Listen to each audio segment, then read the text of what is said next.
Soyez bénis. Comme d'habitude, je me présente dans Ésaïe 58. Crie à plein gosier, ne te retiens point. Élève ta voix comme une trompette et annonce à mon peuple ses iniquités, à la maison de Jacob ses péchés.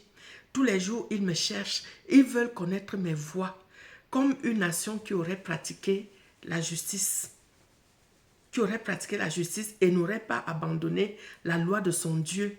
Il me demande des arrêts de justice. Il désire l'approche de Dieu. Alors, peuple de Dieu, aujourd'hui, je vais vous parler de l'oppresseur. De l'oppresseur, de celui-là qui amène ton nom chez les marabouts, celui-là qui t'attaque spirituellement, de celui-là qui pose le mauvais œil sur toi, de celui-là qui pratique l'occultisme contre toi. Donc, je vais vous parler de ces personnes-là. Ces gens-là peuvent être chrétiens comme nous. Ils sont aussi des gens du monde. Beaucoup parmi les chrétiens qui pensent toujours qu'ils vont prendre les choses des autres, ils vont arracher les choses des autres. Et ils disent qu'ils sont avec Dieu. Non, tu n'es pas avec Dieu, je suis désolée. Tu n'es pas avec Dieu. Donc, toi, le pasteur qui pratique ces choses contre tes brebis, ou alors toi, le chrétien qui est là dans la foule et qui te dit chrétien, mais tu n'es pas chrétien, parce qu'un bon chrétien ne fait pas des conneries. Un bon chrétien ne pratique pas des choses tordues. Un bon chrétien ne convoite pas les choses de l'autre. Voilà. Un bon chrétien ne convoite pas les choses de l'autre. Donc, peuple de Dieu, il est écrit dans la parole de Dieu, dans les Lévitique 19, verset 13. Tu n'opprimeras point ton prochain. Tu ne raviras rien par violence. Tu ne retiendras point jusqu'au lendemain le salaire du mercenaire. Donc, dans cette petite parole, il y a tout dedans. Tu n'opprimeras point ton prochain, tu ne raviras rien par violence, donc tu ne voleras rien par violence. Tu ne retiendras point, donc tu ne vas pas bloquer la vie de quelqu'un.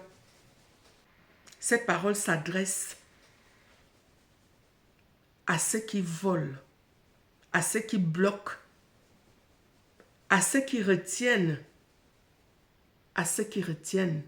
les vies des gens, à ceux qui retiennent même les salaires des gens, matériellement aussi, à ceux qui retiennent les salaires des gens, les employeurs qui ne veulent pas payer leurs employés. Voilà, tu le mets dans une situation voilà, qui n'est pas bien. Cette parole s'adresse à ceux qui contrôlent les vies des gens aussi, à ceux qui contrôlent les vies des gens, qui mettent les gens sous leur contrôle maléfique pour contrôler les vies des gens. Cette parole s'adresse à vous qui pratiquez toutes ces choses-là. À vous qui prenez possession des corps des gens. Cette parole aussi s'adresse à tous ceux qui prennent possession des corps des gens pour les détruire. Les soi-disant maris de nuit, les maris de nuit, les démons de possession même qui tourmentent les gens. Comme je vous disais dans l'oppression dernièrement, ils mettent des choses dans vos corps. Ces mêmes choses, ce sont des choses qui vous contrôlent, ce sont des choses qui sont là pour vous rendre malade.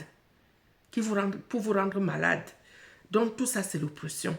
Toi qui as fétiché ton mari, toi qui as fétiché ta femme, tu l'as opprimé. Tu l'as mis sous ton emprise, donc tu l'oppresses. Il faut savoir ça, tu l'oppresses. Elle n'a plus toutes ses capacités intellectuelles. Oui, elle n'agit plus d'elle-même. Elle est obligée de se soumettre, de faire des choses parce que tu veux, comme tu veux. Elle exécute juste ce que tu veux, ce que tu dis. Elle est sous ton emprise, sous tes pieds, quoi. Tu l'oppresses. Donc, cette parole-là s'adresse à tout ce monde. À toutes ces personnes qui veulent dominer, qui veulent gagner, qui veulent réussir à tout prix. À toutes ces personnes qui ont la convoitise des choses des autres. Cette parole s'adresse à vous. Tu n'opprimeras point ton prochain. Tu ne raviras rien par violence. Tu ne retiendras point jusqu'au lendemain le salaire du mercenaire. Et il est aussi écrit dans Jérémie 7, verset 6 à 7. N'opprimez pas l'étranger, l'orphelin et la veuve. Si vous ne répandez pas en ce lieu le sang innocent, si vous n'allez pas après d'autres dieux pour votre malheur, alors je vous laisserai demeurer dans ce lieu, dans le pays que j'ai donné à vos pères d'éternité en éternité.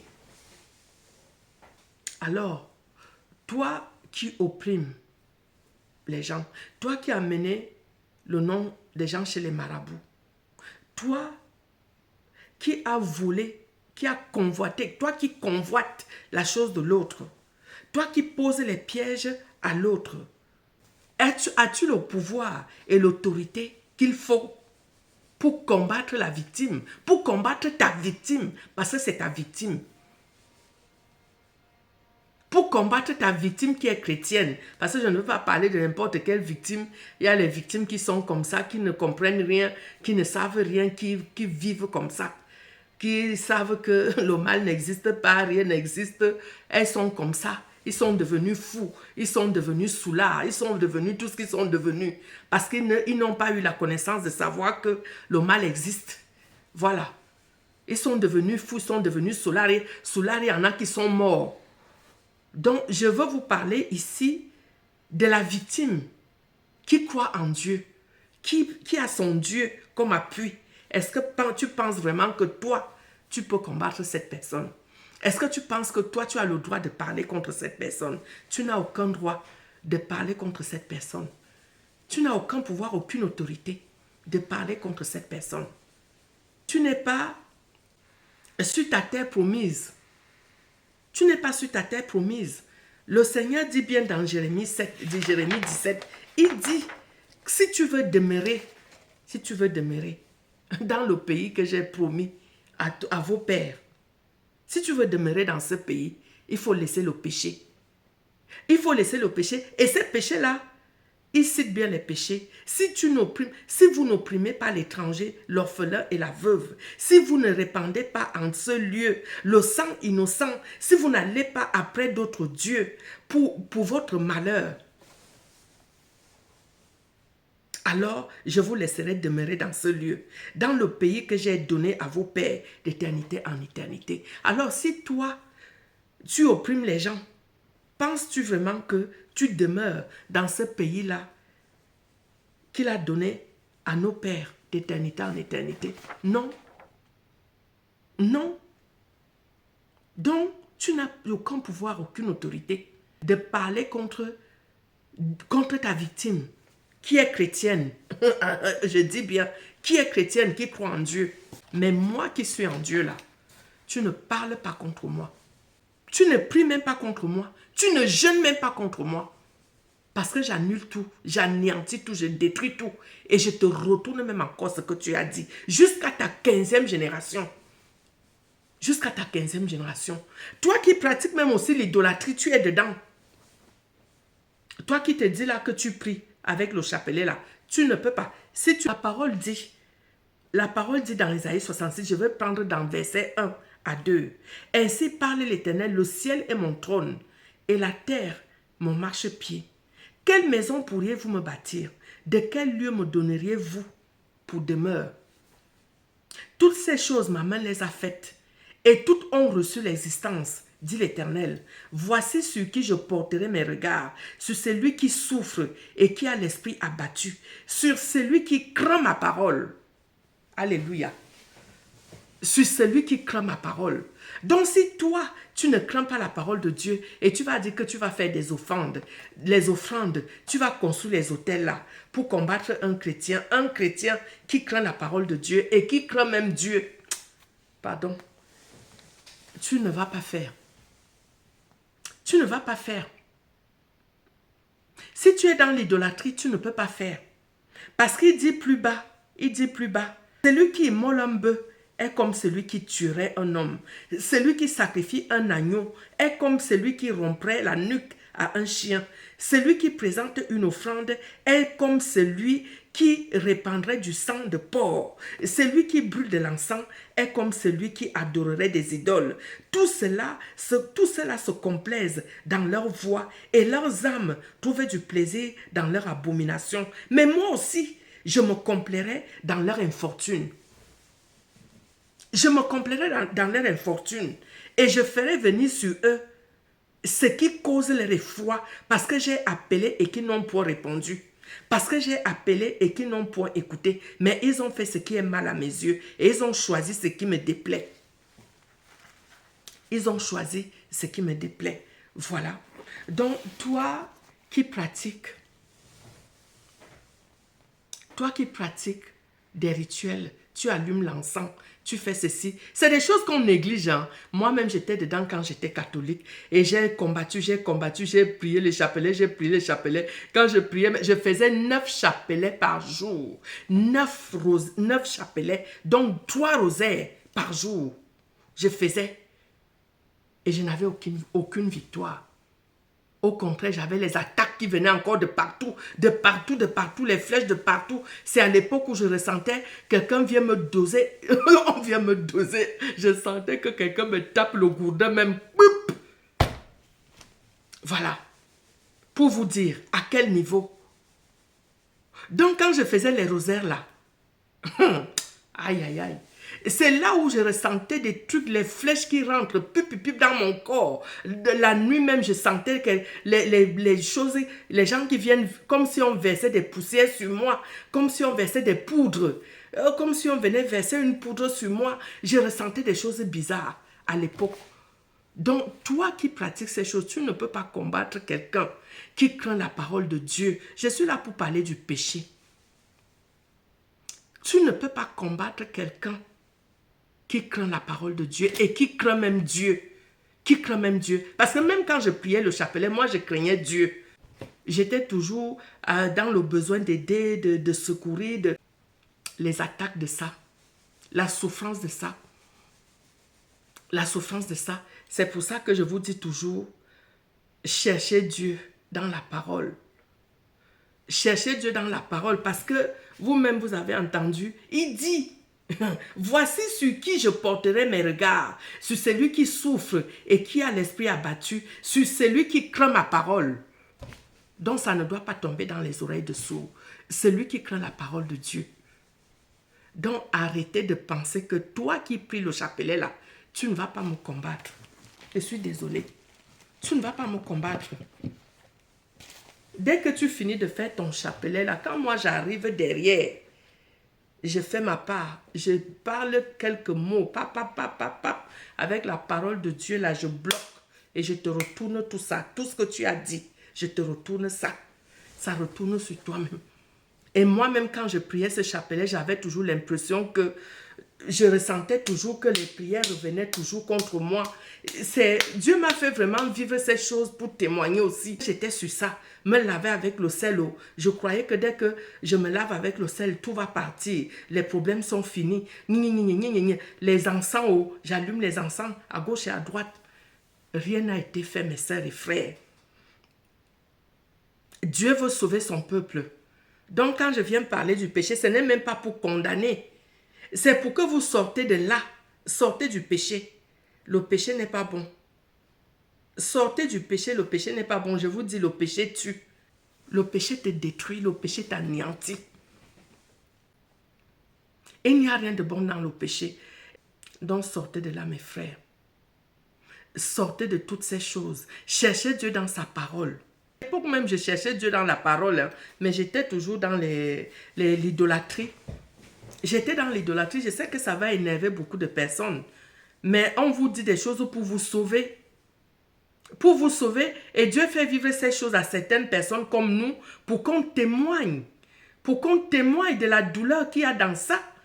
La douleur qu'il y a dans ça. Après maintenant, si tu fais tes prières, tu ne fais pas du mal à quelqu'un, mais on va aussi te faire du mal. Sache que tu ne peux même pas combattre ton adversaire.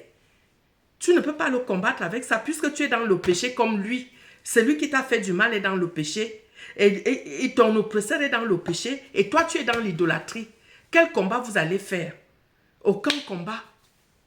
Tu ne peux pas t'en sortir en faisant tes rosaires. Tu ne peux pas t'en sortir en vivant dans l'idolâtrie, en allumant les encens. En allumant les encens, en te lavant avec le sel matin, midi et soir. Tu ne vas pas t'en sortir. Je me suis lavé avec le sel des années et des années. Même parce que je fréquentais beaucoup les prêtres. Donc moi, j'avais confiance que je vais aller donner mon sel au prêtre, il va bénir. Et dès que je vais me laver avec ça, tous mes problèmes sont partis.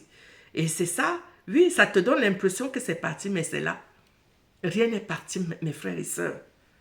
Changer de vie, changer de comportement. Quand moi je viens parler ici, je viens parce que Dieu veut que je parle du péché. Et il veut que je parle de ça. Et je me rends compte de jour en jour qu'il veut que je parle des choses. C'est-à-dire, c'est des choses que moi-même j'ai aussi vécues, que je parle. Et c'est presque mon vécu que je suis en train de parler. Donc, laissez le péché, l'idolâtrie, sortez de là. Cherchez Dieu en vérité dans sa parole. Et on vous dit que Dieu n'est pas dans les églises. Dieu n'est pas dans les églises. Cherche Dieu de toi-même. Prends ta Bible. Entre dans ta chambre avec Dieu, toi seul. Et cherche Dieu là-bas. Tu verras que ta relation avec Dieu va changer. Et quand on parle de ça, c'est comme si on est en train de cogner le marteau quelque part. Le marteau même où le clou ne rentre pas. Tu cognes en vain, tu cognes en vain, tu cognes en vain. Personne ne t'écoute. Sortez de là, frères et sœurs.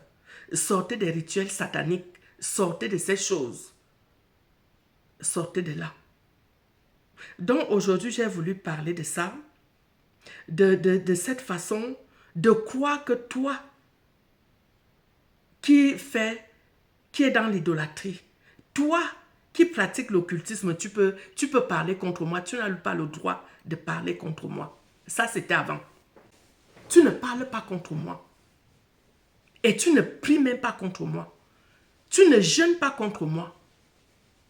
Tu ne jeûnes pas. J'annule tout. J'annule tout ce que tu fais.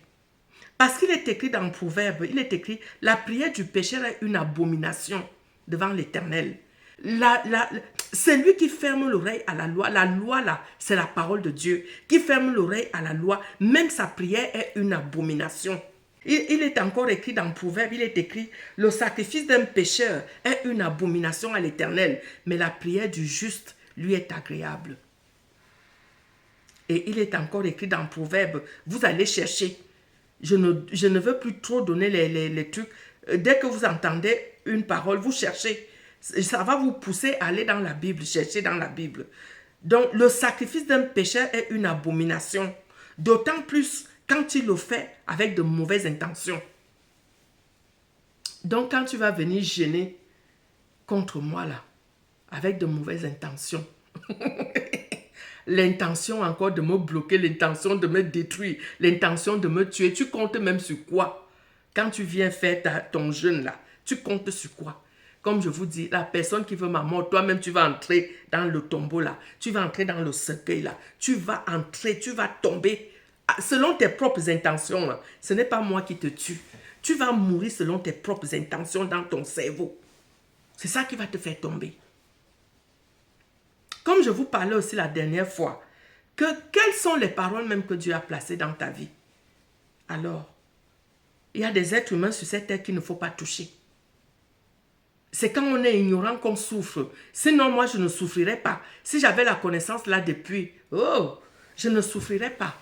J'allais mener ma vie tranquillement, mais voilà, il a fallu que je passe par là pour comprendre beaucoup de choses. Mais je suis fière. Je suis vraiment contente d'avoir connu toutes ces choses. Pas d'avoir souffert, mais que Dieu m'ait amené à le connaître comme il faut. Je suis fière de ça, je suis contente de ça. Je suis contente. Et je sais que là où je suis là, si je ne t'ai rien fait, tu prononces une parole, je te dis deux. Et quand je te dis deux, c'est comme je te dis là, ça rentre dans ton corps, au nom de Jésus. Ça rentre bien même dans ton corps, bien même. Ça rentre. Parce que je sais en qui j'ai confiance. Je sais en qui j'ai confiance, en qui je crois. Je sais en qui je crois et en qui j'ai confiance. Donc voilà, il est aussi écrit, ne médite pas contre ton prochain, quand celui-ci demeure tranquille avec toi. Ne médite pas contre ton prochain quand celui-ci demeure tranquille avec toi. Ah oui, quand celui-ci demeure tranquille avec toi. Peuple de Dieu, changez de façon de vivre. Sortez de l'hypocrisie. Tu ne peux pas faire que tu marches avec quelqu'un. S'il y a quelque chose qui ne va pas entre cette personne et toi, si tu vois que la personne t'a offensé et que c'est ta copine, parle à ta copine, dis-lui que ce que tu m'as fait là, ça ne m'a pas plu. Que d'aller méditer contre elle, que d'aller lui vouloir du mal. Parce que j'avais fait l'enseignement où je disais que le cœur de l'homme, c'est la vie. Là. Donc quand on parle du mauvais œil, c'est des pensées que tu as là qui ressortent de là dans les yeux. C'est ces mauvaises pensées que quand tu regardes quelqu'un et dans ton cœur, tu es en train de méditer autre chose. Donc les yeux avec lesquels tu le regardes, c'est ces yeux-là. Quand on parle de mauvais œil, c'est ce qui détruit la personne. Ce qui sort de ton cœur. Parce que tu n'es pas pur dans ton cœur. Tes pensées, ton regard n'est pas pur. Ta pensée dans ton cœur n'est pas pure. C'est pour ça que le mauvais œil détruit.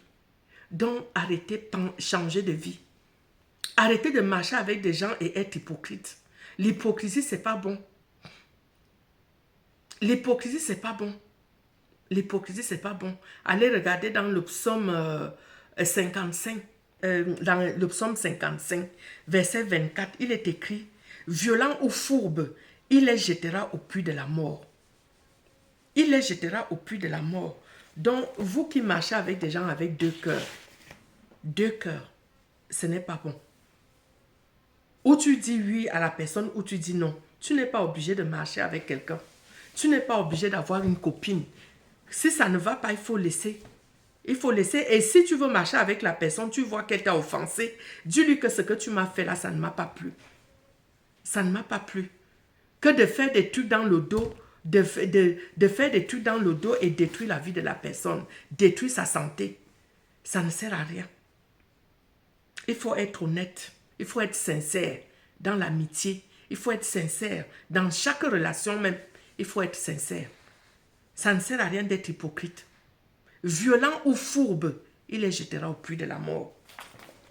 Donc, quand tu es fourbe là, quand tu es hypocrite, c'est un péché, l'hypocrisie. C'est un péché. Donc, changez, frères et sœurs. Changez de vie. Quand je dis changer, parce que je sais que moi, je suis en train de changer. Je ne suis plus là-bas, oh. Je ne suis plus là-bas. Moi, je ne suis plus là-bas. Je suis en train de changer ma vie. Oui, je suis en train de vivre en accord avec mon Père. C'est pour ça que j'ai dit, un pécheur ne va pas prier contre moi. Mon oppresseur n'a aucun droit de parler même contre moi. Tu parles, je brise, j'annule, je te retourne ça. Même quand tu penses que tu es protégé avec vos protections à la con là. Je brise ça. Je brise sa protection. Je brise, j'annule, j'écrase, je broie ta protection et je t'envoie ce que je dois t'envoyer. Je t'envoie ce que je dois t'envoyer. Donc, sortez du péché. Sortez du péché. Et ne pensez pas que vous êtes fort parce que vous opprimez quelqu'un. Dieu peut vous laisser faire quelque chose parce qu'il veut, c'est sa personne.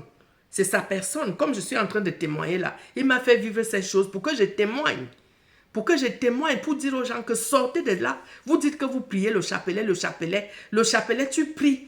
C'est quand même tu finis de prier qu'on vient te frapper. Parce que quand tu veux combattre avec ça, avec le chapelet là, c'est pour ça qu'à l'église catholique, on vous dit, ah, il faut bénir, il faut pardonner, il faut bénir, il faut pardonner. Mais entre-temps, tu souffres. Parce que toi, tu vois que ta vie est bloquée, ta vie ne marche pas. Tu ne peux pas combattre avec le chapelet. Donc, on est obligé de te dire, ah, il faut seulement pardonner. Il faut seulement pardonner. Entre-temps, tu pardonnes. Et les oppresseurs de maintenant ne rigolent pas. Quand il te tient, il ne lâche pas. Il n'a même pas envie de lâcher. Il n'a pas envie de lâcher. Donc, cherchez vraiment Dieu de tout votre cœur et vous serez sauvés. Cherchez Dieu de tout votre cœur et vous serez sauvés. Donc, si tu parles contre moi, tu pries contre moi, j'annule tes paroles, j'annule tes prières. Comme je vous ai dit, la prière d'un pécheur est une abomination. Donc, toi qui pries le chapelet là, ta prière est une abomination parce que tu es dans l'idolâtrie. Je veux parler ça aujourd'hui. Ça plaise ou ça ne plaît pas, c'est votre problème. Je vous dis ce que je dois vous dire. Prier avec le chapelet, c'est une abomination. Allumer l'encens, c'est une abomination. Il parle de ça dans Ésaïe 66. Allumer l'encens, c'est une abomination. On vous dit de ne pas vivre, de ne pas mettre votre confiance en ces choses. C'est ça le problème. Mettez votre confiance en Dieu. Craignez Dieu. Parce que croire en Dieu, c'est craindre Dieu. Il faut le craindre et croire en sa parole. Croire en sa parole et craindre le Seigneur. Craindre le Seigneur, c'est éviter le péché. Tu évites le péché, tu évites de faire tout ce qui est interdit. Parce que le péché, c'est un interdit. Donc l'interdit là, il y a déjà l'interdit dans ta vie, donc toi-même tu es déjà voué à l'interdit. Toi-même tu es déjà voué à l'interdit. Tu es déjà voué à l'interdit, donc tu mérites la mort. Donc restez là, on vous parle de quelque chose, vous ne voulez pas écouter. Et les temps qui sont là sont chauds. Chaud, quand on vous dit laissez le péché, vous ne voulez pas écouter, que sortez du péché, sortez de là. Arrêtez d'opprimer les gens, arrêtez de voler, arrêtez de tuer, arrêtez de pratiquer des choses qui ne vous donnent rien du tout. Sortez de là, frères et sœurs. Donc voilà, l'Esprit Saint a voulu que je parle du chapelet aujourd'hui, alors que dans mes écritures, je n'ai même pas mis ça. Mais c'est sorti. Dans mes écritures, je n'ai pas mis les histoires de chapelet, les histoires d'encens, mais c'est sorti. Voilà. Et moi, je ne veux pas fermer ma bouche pour ça. Parce que je veux plaire à quelqu'un, je ne veux plaire à personne. Je dis ce que je dois dire. Sortez de là, ça ne vous donne rien du tout. Sortez de là. Cherchez Dieu en vérité. En vérité, c'est craindre Dieu et croire en sa parole. Respecter sa parole, respecter ses lois. Croire en sa parole et craindre Dieu. Donc, éviter le péché. Le péché, toi, tu peux prier ton chapelet, ne pas faire du mal aux gens, ne pas participer au mal, mais comme tu pries le chapelet, c'est déjà l'idolâtrie, frères et sœurs. C'est de l'idolâtrie, donc sortez de là. Je vous en prie, sortez de là. C'est pour votre bien. Voilà. Donc j'ai témoigné mon histoire de chapelet aujourd'hui. Je pense que ça va vous faire du bien. Pour ceux qui ont des combats, parce que ce n'est pas tout le monde qui a des combats non plus. Donc voilà ce que la parole de Dieu dit dans Ésaïe 28, verset 17. La parole de Dieu dit: je ferai de la droiture une règle et de la justice un niveau. Et la grêle emportera le refuge de la fausseté. Et les eaux inonderont l'abri du mensonge. Voilà. Donc pour moi, le mensonge, c'est croire que tu peux oppresser quelqu'un, opprimer ou oppresser quelqu'un et le combattre. Ça, c'est le mensonge. Ça, c'est le mensonge. Et être faux, c'est comme on dit là, tu pratiques l'idolâtrie, tu pratiques... être faux, c'est être hypocrite. Donc, évitez toutes ces choses-là. Il est écrit dans Ésaïe 26, verset 10. Les gens qui me disent là que Dieu est le Dieu de tout le monde. Dieu est le Dieu de... Oui, même sur les méchants, il pleut. La pluie tombe sur eux. La pluie tombe bien sur eux. Oui, elle tombe bien sur eux. Mais la parole aussi est là pour tomber sur eux. La parole aussi est là pour tomber sur eux. Au lieu de dire la vérité aux gens, vous dites que oui, la pluie tombe sur les méchants et sur les bons. Ce n'est pas pour cela qu'on ne doit pas appliquer la parole sur eux. Parce que Dieu ne veut pas le mal, Dieu ne veut pas le péché. Donc il faut qu'ils soient punis pour ce qu'ils font. Il faut qu'ils soient enlacés dans leur péché. Donc il est aussi écrit dans Ésaïe 26, verset 10. Si l'on fait grâce aux méchants, il n'apprend pas la justice. Il se livre au mal dans le pays de la droiture. Il n'a point égard à la majesté de Dieu. L'herbe sèche, la fleur tombe. La parole de Dieu subsiste éternellement. Et la parole de Dieu dit encore, là où je vous disais que il sera enlacé. Vous serez enlacé dans votre péché. Enlacé. Comme ça, tac, tac, tac, tac, tac, tac, jusqu'à ce que tu tombes. Jusqu'à ce que tu tombes. Tant que vous n'allez pas laisser, tant que vous n'allez pas arrêter. Car il est écrit dans Ésaïe 28, verset 13. Et pour eux, la parole de l'Éternel sera précepte sur précepte. Précepte sur précepte. Précepte sur précepte. Règle sur règle. Règle sur règle. Un peu ici, un peu là. Afin qu'en marchant, il tombe à la renverse et se brise. Afin qu'il soit enlacé et pris. Alléluia. Qu'on vous dise encore que la pluie tombe sur les méchants et sur les bons. Donc voilà mes chers frères et sœurs. Ce que je voulais vous dire. Parce qu'il y a des rebelles qui pensent qu'ils sont puissants. Personne n'est puissant devant Dieu. Personne n'est puissant devant la parole de Dieu. Et personne n'a jamais pu annuler la parole de Dieu. C'est lui-même qui l'annule quand tu es en relation avec lui. Tant que tu es comme ça avec lui. Et si tu n'es pas comme ça avec lui, tu ne peux pas annuler la parole de Dieu, ce qu'il a dit avant. C'est lui-même qui l'annule, Dieu. Il annule sa parole. Donc, tant que tu n'es pas avec lui, il n'y a rien d'annulé là. Rien d'annulé, c'est pour ça qu'il est écrit, que je dis souvent dans mes prières, tant que vous n'allez pas chercher Dieu de tout votre cœur, parce qu'il est écrit que vous me chercherez, vous me trouverez. Si vous me cherchez de tout votre cœur, l'herbe sèche, la fleur tombe. La parole de Dieu subsiste tellement. Tant que vous n'allez pas le chercher de tout votre cœur, point de paix pour vous. Point de paix pour vous. Et je continue. Que vos fêtes se changent en deuil et vos cantiques à lamentation. Que vos fêtes se changent en deuil et vos cantiques à lamentation. Que vos fêtes se changent en deuil et vos cantiques à lamentation. Jusqu'à ce que vous le trouviez.